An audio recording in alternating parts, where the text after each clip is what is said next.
bagian dari proses evaluasi. Penilaian hasil belajar peserta didik yang dilakukan oleh guru selain untuk memantau hasil dan proses kemajuan juga sebagai umpan balik kepada guru. Nah, penilaian sendiri ini banyak jenisnya. Di antaranya ada penilaian acuan patokan dan penilaian acuan normatif. Nah, selanjutnya saya akan menjelaskan perihal penilaian acuan patokan atau yang biasa disebut dengan PAP.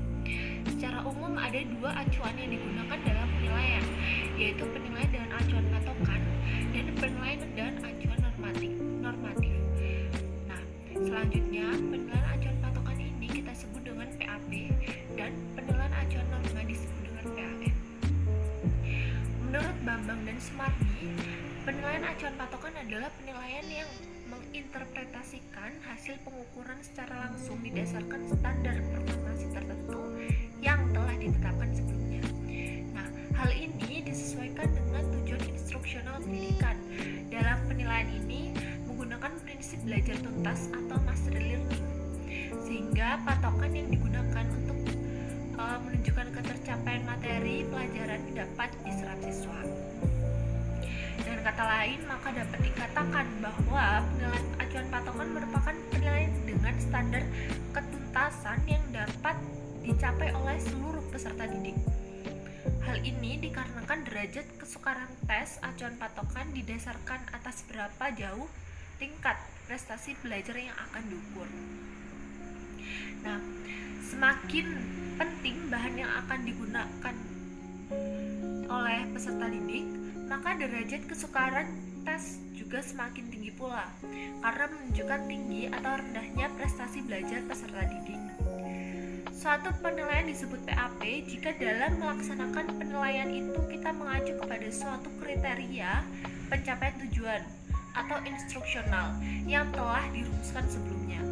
Nilai-nilai yang diperoleh siswa dihubungkan dengan tingkat pencapaian penguasaan siswa tentang materi pendidikan sesuai dengan tujuan atau instruksional yang telah ditetapkan.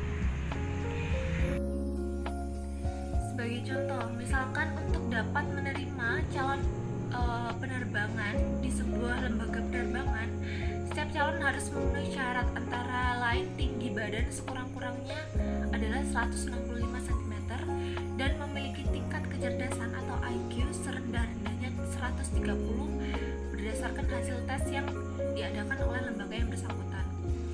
Berdasarkan kriteria atau patokan itu, siapapun calon yang tidak memenuhi syarat-syarat tersebut dinyatakan gagal dalam tes atau tidak akan diterima sebagai siswa calon penerbang. Baik, di sini saya akan menjelaskan tentang kekurangan dan kelebihan PAP. Adapun kelebihan dan kekurangan penilaian acuan patokan dalam proses pembelajaran diantaranya untuk kelebihan PAP yaitu yang pertama, hasil penilaian dengan menggunakan pendekatan PAP merupakan umpan balik yang dapat digunakan guru untuk mengetahui sejauh mana tingkat penguasaan siswa terhadap materi, apakah tergolong tinggi, cukup, atau rendah. Dikarenakan tinggi atau rendahnya nilai merupakan cerminan dari pemahaman siswa. Yang kedua, dalam penentuan nilai hasil tes digunakan standar mutlak, sangat cocok diterapkan pada tes-tes formatif, di mana guru ingin mengetahui sejauh mana peserta didik telah terbentuk setelah mengikuti program pengajaran dalam waktu tertentu. Yang ketiga, hasil penilaian PAP dapat membantu pengajar untuk merancang program remedi. Yang keempat, patokan dalam penilaian acuan patokan bersifat tetap atau mutlak karena tidak ditentukan dari prestasi kelompok. Sedangkan untuk kekurangan dari penilaian acuan patokan antara lain, yang pertama, karena standar penilaian dalam PAP ini telah ditentukan sebelumnya, maka siswa yang memiliki nilai tinggi seolah-olah mencerminkan prestasinya dalam belajar, sekaligus penguasaan terhadap pelajaran. Padahal, pada sebenarnya untuk dikatakan menguasai atau tidaknya peserta didik terhadap materi, tidak hanya ditentukan dari nilai yang berdasarkan KKM saja, melainkan juga dari faktor yang lainnya. Yang kedua, penetapan standar atau patokan nilai pada PAP di masing-masing satuan pendidikan akan berbeda-beda. Yang ketiga, karena menetapkan standar nilai atau patokan. Dan yang keempat, apabila butir-butir soal terlalu sukar, maka siswa betapapun pandainya akan memperoleh nilai yang rendah. Sebaliknya, apabila soal terlalu mudah, maka siswa betapa bodohnya akan meraih nilai yang tinggi. Sehingga gambaran sebenarnya tingkat kemampuan siswa tidak sesuai dengan kenyataan. Terima kasih, itu saja yang dapat saya sampaikan tentang kekurangan dan kelebihan PAP.